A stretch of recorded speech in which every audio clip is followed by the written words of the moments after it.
Very emotional for me because I see European people with blue eyes and blonde hair being killed, children being killed every day with Putin's missiles.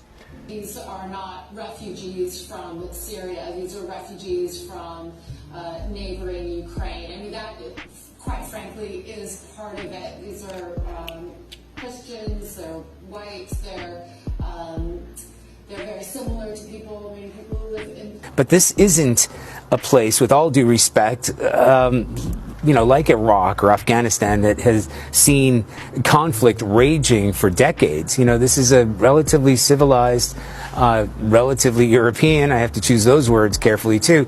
The media is always just showing you what you should be caring about. They are purposely choosing to describe these people to you, telling you that they have blue eyes and blonde hair because they are more important for you to care about.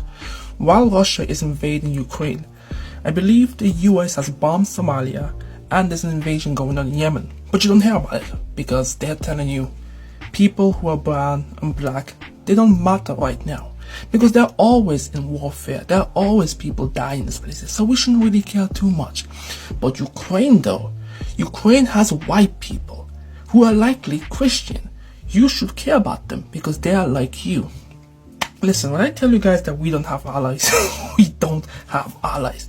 We should take care of ourselves, focus on taking care of each other because the world will always twist and, knit their own narratives just so that you won't care about people who are brown or black.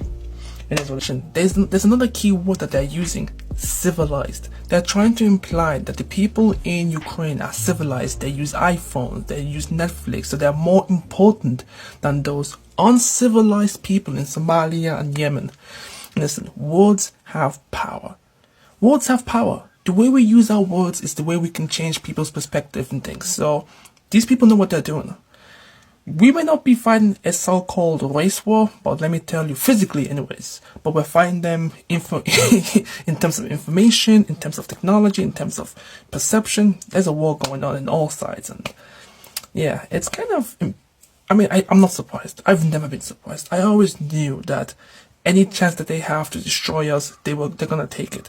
You may have one or two white people who are cool, but when you have people in position of power who have this ability to change people's perspective, and they're taking the advantage to let you know that these people in Yemen and in Somalia don't matter because they're black, brown, and they're uncivilized, and you should care about Ukraine because Ukraine is civilized, they have white people and they're Christian. It's as blended as it's gonna get.